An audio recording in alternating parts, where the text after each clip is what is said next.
បាទសួស្តីបងប្អូនទាំងអស់គ្នានៅក្នុងវីដេអូនេះគឺយើងនឹងមកនិយាយអំពីរឿងច្បាប់ឬក៏ policy សំខាន់មួយចំនួនដើម្បីជៀសវាងសម្រាប់បងប្អូនដែលបង្កើតមាតិកា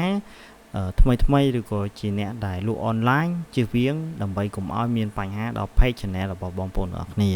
ពាក់ព័ន្ធមួយនឹងច្បាប់ពីអាចថាជាទូទៅគឺវាកើតចេញមកអំពីការចងសកម្មភាពណាមួយដែលខុសអំពីទម្លាប់ឬក៏អ្វីដែលគេចង់បានដែលវានឹងធ្វើឲ្យមានផលប៉ះពាល់ឬក៏រំខានដល់សិទ្ធិសេរីភាពឬក៏ផលប្រយោជន៍អ្នកដទៃពាក់ព័ន្ធមួយច្បាប់នេះវាអាចនិយាយបានថាសំខាន់ទោះជាយើងនៅក្នុងប្រទេសណាមួយឬក៏យើងនៅក្នុងកងសម្ព័ន្ធឬក៏សម្រាប់សង្គមគ្រួសារយើងក៏ដោយជាទូទៅតែងតែមានច្បាប់ទូចធំឬក៏ដាក់ពិន័យណាមួយសម្រាប់បងប្អូនទាំងអស់គ្នាហើយច្បាប់ទី1ដែលខ្ញុំលើកឡើងមកនិយាយពាក់ព័ន្ធមួយនឹងរឿងការជេរប្រមាថឬក៏ការរើសអើងពូជសាសន៍នៅក្នុងនឹងដែរយើងអាចបូកបញ្ចូលគ្នាជាមួយនឹងការបរិហាគេសិទ្ធិសេរីភាពផ្សេងសិទ្ធិកុមារឬក៏សិទ្ធិរស់រានមានជីវិតក៏យើងអាចបូកបញ្ចូលនៅក្នុងចំណុចទី1នេះដែរមិនថារូបភាពសង្គ្រាមការប្រើប្រាស់ហិង្សាផ្សេងគឺជារូបភាពមួយដែលនឹងប៉ះពាល់ដល់បណ្ដាញសង្គមឬក៏ជាច្បាប់ policy របស់គេគឺគេមិនអនុញ្ញាតឲ្យយើងធ្វើការបង្ហោះនៅក្នុង platform របស់គេនោះទេសូម្បីតែការធ្វើម្ហូបរបស់យើងហើយមើលទៅវាខុសខើពេកក៏អាចនឹងមានបញ្ហារឿងខុស policy របស់គេផងដែរចំណុចទី2គឺពាក់ព័ន្ធមួយមាតិកាអាភាសសុំថាចំណុចទី2នេះមិនបកស្រាយអីច្រើនទេគឺអ្នកទាំងអស់គ្នាអាចយល់ហើយហើយពេលខ្លះមិនមែនថាតតែបែបលក្ខណៈមាតិកាបែបអក្រាតកាយទេគ្រាន់តែយើងទាញចូលដល់បែបលក្ខណៈជាភាសាអង់គ្លេសគេហៅថា sexual ដែលវាមើលទៅវាទាញទៅដល់រឿងទាំងអស់ហ្នឹងក៏វាអាចនឹងមានបញ្ហាខុស policy របស់គេដែរចំណុចទី3គឺពាក់ព័ន្ធមួយនឹងការផ្សព្វផ្សាយពាណិជ្ជកម្មត្រួតស៊ីគ្នាឬក៏អាចនិយាយបានថាផ្សព្វផ្សាយពាណិជ្ជកម្មពីរជាន់បើសិនជានៅពេលដែលយើងបានបើកពាណិជ្ជកម្មចេញពីបណ្ដាញសង្គម platform ណាមួយយើងអត់គួរប្រម៉ូទផលិតផលណាមួយទៀតនៅក្នុងវីដេអូរបស់យើងឯងឧទាហរណ៍ថាអ្នកទាំងអស់គ្នាបានទទួលបានការផ្សព្វផ្សាយពាណិជ្ជកម្មចេញពីក្រុមហ៊ុនណាមួយដែលគេចង់ឲ្យយើងផ្សព្វផ្សាយពាណិជ្ជកម្មឲ្យផលិតផលរបស់គេហើយនៅពេលដែលយើងចេញម៉ាកយីហោរបស់គេមកពេញនៅវីដេអូរបស់យើងហើយក៏ប៉ុន្តែយើងយកមាតិកាទាំងអស់នោះយកមកហុកលុយថែមមួយតង់ទៀតគឺអត់បានទេពីព្រោះហ្នឹងវាត្រួតស៊ីគ្នាពីរជាន់អញ្ចឹងណាជាទូទៅក្រុមហ៊ុន media ឬក៏ platform ទាំងអស់ហ្នឹងគឺគាត់ពឹងពាក់លើការផ្សព្វផ្សាយពាណិជ្ជកម្មហើយបើសិនជាអ្នកទាំងអស់គ្នាផ្សាយពាណិជ្ជកម្មមួយតង់ហើយទៅផ្សាយពាណិជ្ជកម្មនៅ platform របស់គេមួយតង់ទៀតអញ្ចឹងវាពីរតង់អញ្ចឹងគឺវាអាចនឹងខុស policy របស់គេហើយបញ្ហារឿង copyright ហើយបញ្ហារឿង copyright ឬក៏កម្មសិទ្ធិបញ្ញានេះខ្ញុំបាននិយាយលម្អិតនៅវីដេអូមុនហើយដោយសារបញ្ហារឿង copyright នេះវាសំខាន់ដែរហើយយើងជាទូទៅអ្នកដែលបង្កើតមាតិកាថ្មីឬក៏អ្នកដែលចាប់ផ្ដើមប្លុកនៅក្នុងវិស័យ online ថ្មីគឺគាត់នឹងជួបប្រទះច្រើនពាក់ព័ន្ធមួយនឹងរឿង copyright នេះហើយអញ្ចឹងខ្ញុំបាននិយាយនៅវីដេអូមុនហើយបើសិនជាចង់ដឹងលម្អិតច្បាស់យើងទៅមើលនៅវីដេអូមុនទៅចំណុចមួយទៀតគឺពាក់ព័ន្ធមួយនឹងការបោកប្រាស់ឬក៏នឹងធ្វើឲ្យមានអ្នកភ័ន្តច្រឡំដូចជាការផ្សព្វផ្សាយព័ត៌មានមិនពិតឬក៏សកម្មភាពណាមួយដែលធ្វើឲ្យមហាជនគាត់មានការភ័ន្តច្រឡំសកម្មភាពរបស់យើងដែលយើងបង្កើតមាតិកាទាំងអស់ហ្នឹងវាអាចថាពេលខ្លះបណ្ដាញសង្គមអត់ចាប់ទេក៏ប៉ុន្តែវាអាចនឹងបង្កហានិភ័យណាមួយដល់ក្មេងឬក៏អ្នកដែលយក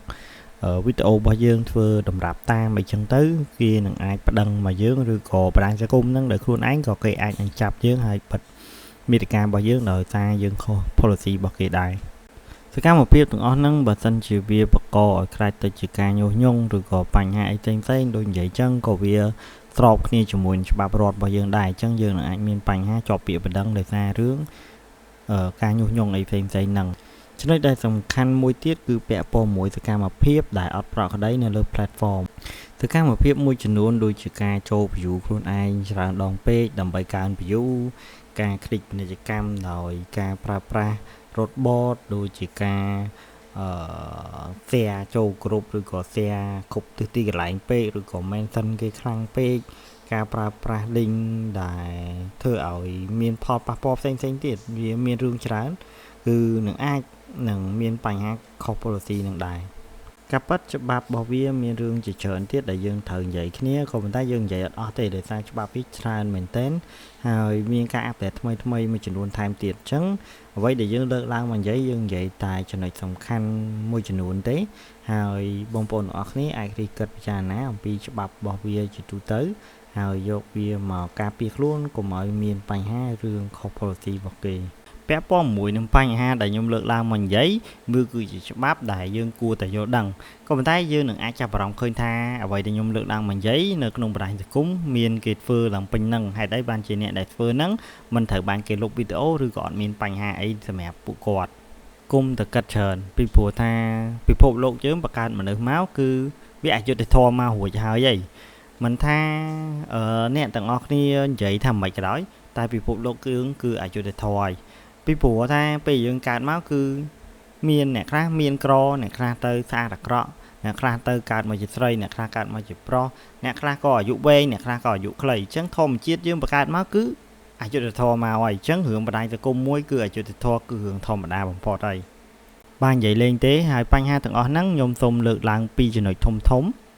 ចំណុចទី1គឺពាក់ព័ន្ធមួយនឹងបញ្ហារឿងបច្ចេកវិទ្យាឬក៏ technology ក្នុងការចាប់មាតិការបស់យើងថាតើមាតិការបស់យើងនឹងនិយាយអំពីអីអញ្ចឹងបច្ចេកវិទ្យាមួយចំនួនគឺត្រូវបានផ្ទៃប្រហែសដោយសារ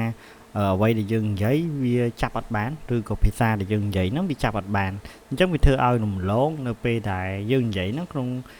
policy របស់គេដែលគេត្រូវចាប់ដាក់ទោសយើងទេក៏ប៉ុន្តែ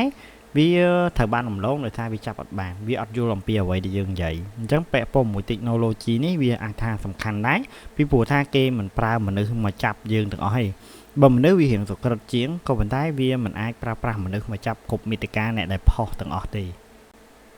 ចំណុចទី2គឺពាក់ព័ន្ធមួយធម្មពលវាពិតជាសំខាន់នៅពេលដែលយើងមានបច្ចេកវិទ្យាមួយគ្រប់គ្រាន់ក្នុងការចាប់មាតិការបស់យើងដឹងថាមាតិការបស់យើងនិយាយអំពីអីក៏ដោយមានផលប៉ះពាល់អីក៏ដោយក៏ប៉ុន្តែវាត្រូវការតម្រូវឲ្យប្រើប្រាស់ធម្មពលបច្ចេកវិទ្យាកាន់តែខ្ពស់ធម្មពលកាន់តែខ្លាំងអញ្ចឹងជាទូទៅយើងឃើញដំណោះស្រាយរបស់ក្រុមហ៊ុន platform នីមួយតែងតែប្រើប្រាស់ធម្មពលនេះទៅចាប់ទៅលើតែបុគ្គលណាដែលគាត់ជាបុគ្គលធំឬក៏មានសក្តានុពលហើយនឹងប្រភេទមនុស្សដែលជាអ្នកបង្កើតមាតិកាក្នុងការរកលុយជាមួយនឹង platform ទេហើយក៏វីដេអូនេះរៀងវែងដែរយើងនឹងជួបគ្នានៅវីដេអូក្រោយ